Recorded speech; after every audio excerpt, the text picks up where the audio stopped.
Send ko yung picture natin sa boyfriend mo, ah.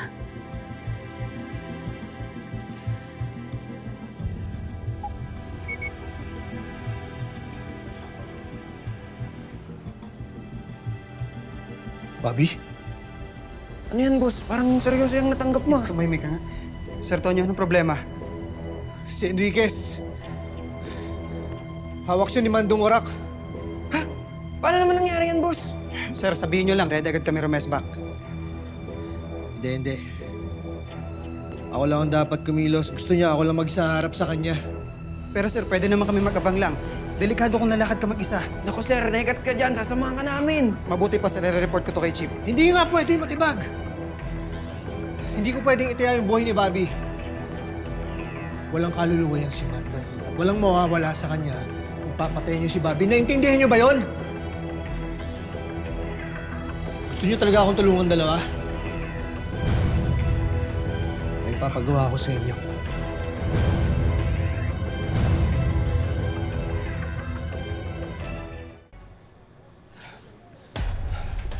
Nasaan si Matibag? May tinawagan lang, boss. Ano, boss? Sigurado ka bang kaya mo? Oo.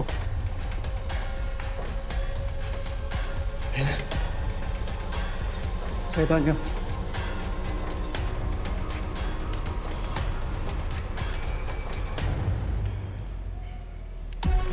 Salamat. Sir Tonyo, pasensya na. Pero sigurado ba talaga kayo dito? Iba pa rin kung may nakabang na backup.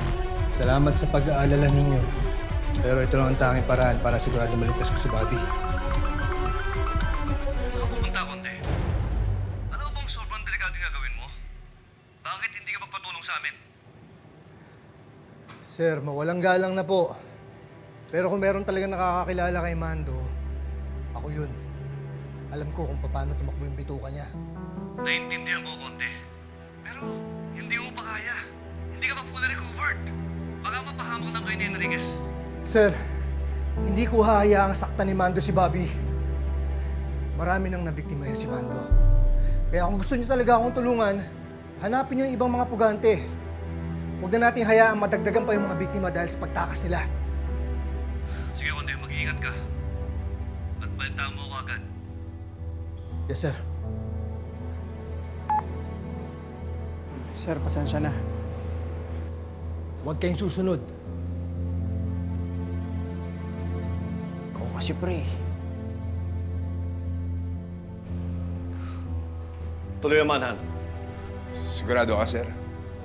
Kung sa tingin ni Conde, ito yung best option para mailigtas si Enriquez, magtiwala lang tayo sa kanya.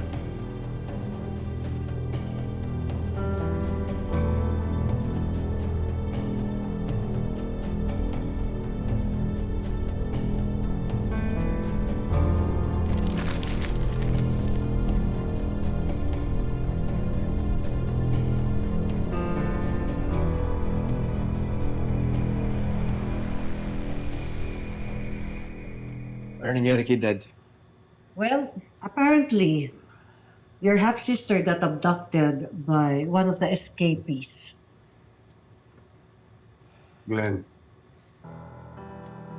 ikaw na ang makipag-coordinate kay Major Flores. Make sure na makuha nila lahat ng kailangan. Gawin natin lahat para mailigtas ang kapatid niyo si Bobby. Yes, Dad. Gagawin ko yun. I promise. Pagbabayaran nila kapag may nangyari sa kapatid mo. I won't let that happen.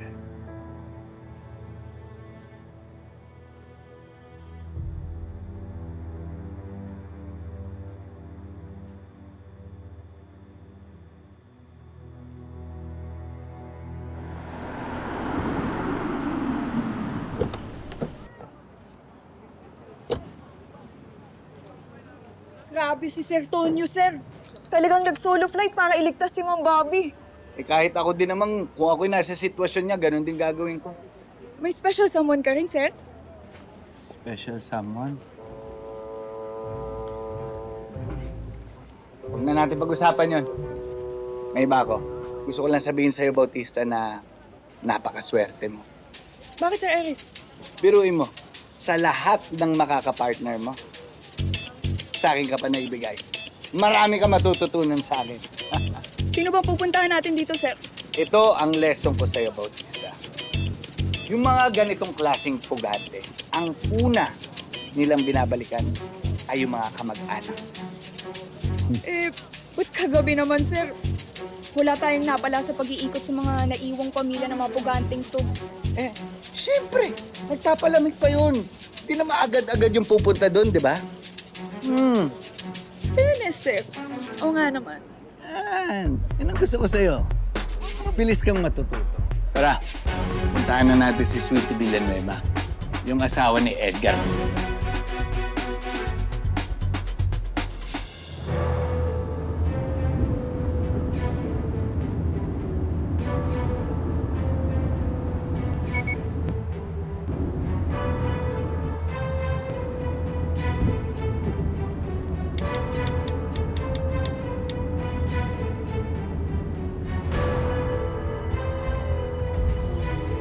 Mahal ka talaga ni Conde, oh. Sigurado ako hindi pa magaling sugat nito. Pero grabe, pinipilit ka niyang iligtas. Ang lapit ng katapusan mo, Conde.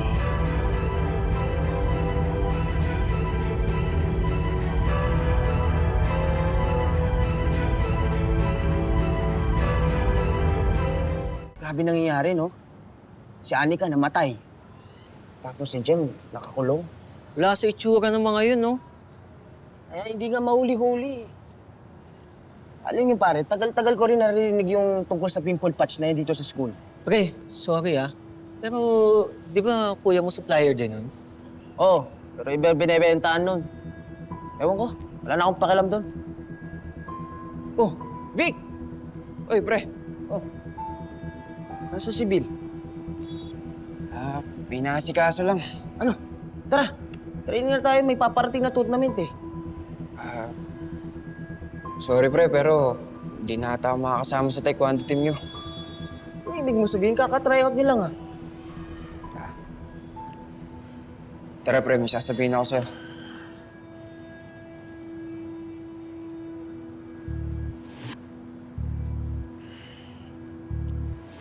Totoo kasi niyan, pumasok lang kami dito para isolve yung bentahan ng pimple patch.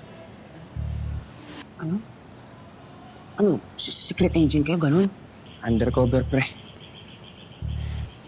Sorry, pero kaya lang kami pumasok sa team nyo kasi akala namin ikaw yung nagbebenta eh. Dahil kapatid ko si Monty.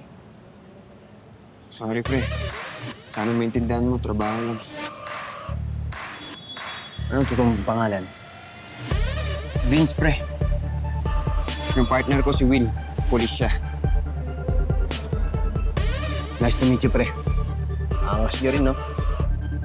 Salamat, pre.